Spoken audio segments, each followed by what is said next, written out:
pauwi na guys. Nandito tayo ngayon sa Agdao, Dakudaw.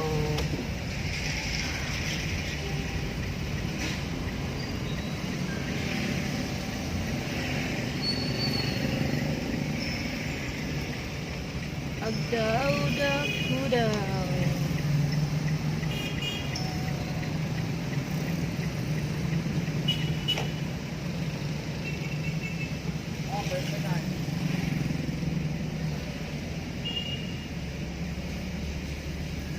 Ayun, maulan na umaga, mga ka-dream girl. Maulan dito sa Davao ngayon. Ano sa inyo, maulan din ba? Keep safe everyone, madulas ang daan.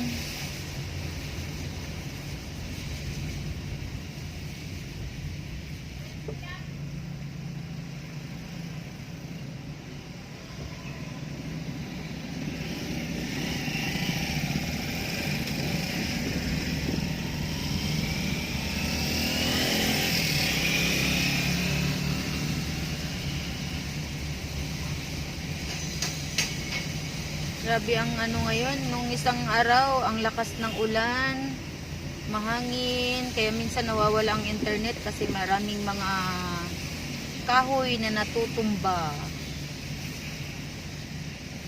Kaya maraming mga ano din, mga negosyo na nauulanan dito, no? So yung nasa mga streets lang, hindi sila nakapagtinda ng maayos dahil sa ulan, pinababasa sila. Yan, so kita nyo naman mga guys, oh, basang-basa yung daan, ano.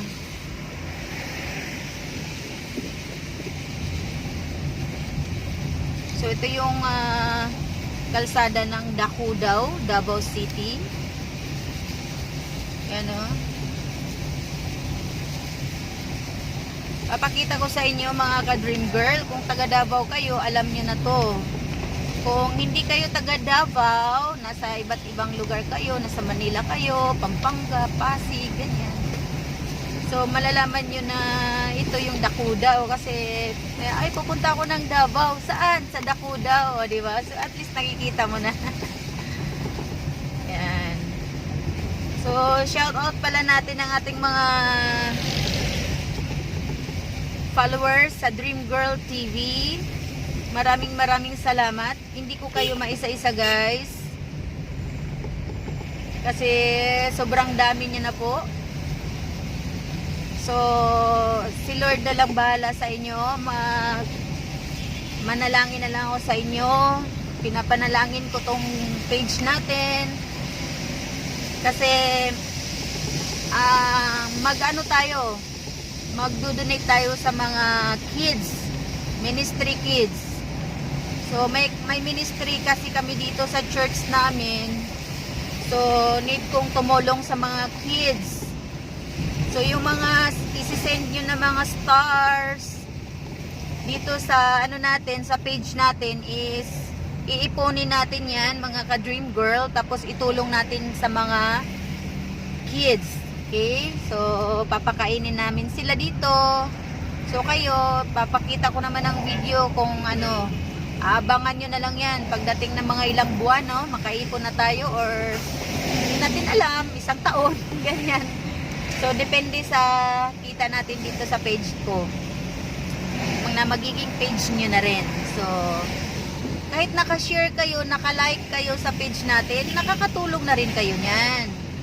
Okay, kahit hindi natin masabi na pera ang inano nyo, pero nakakatulong na rin kayo niyan sa pagla-like, sa pag-share ng ating page. Ayan, pag-i-share nyo tong page na to, share nyo sa mga 10 friends nyo, sa mga 10 groups nyo. Yun,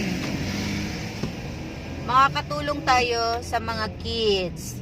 Okay, kasi marami tayong mga kids na may iba wala nang mga magulang, tapos di na sila masyado nakakain kasi mga bata pa sila eh. Kailangan silang tulungan, no?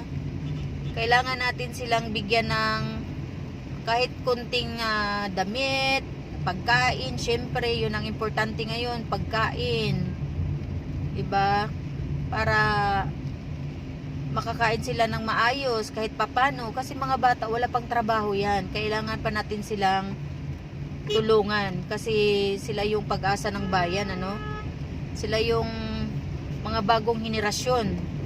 So need natin na mapapakita din sa kanila na pagdating ng araw, balang araw, sila naman yung tutulong kasi tinutulungan sila. Malagay sa isipan ng mga bata na dati kami, tinutulungan kami, ganito ganyan, binigyan kami ng damit, ng ano, so babawi yun sila. Although, hindi natin isipin na babawi yung mga bata na yan, pero mailagay natin sa isipan nila na magkakaroon sila ng mindset na gano'n, na sharing and giving, no?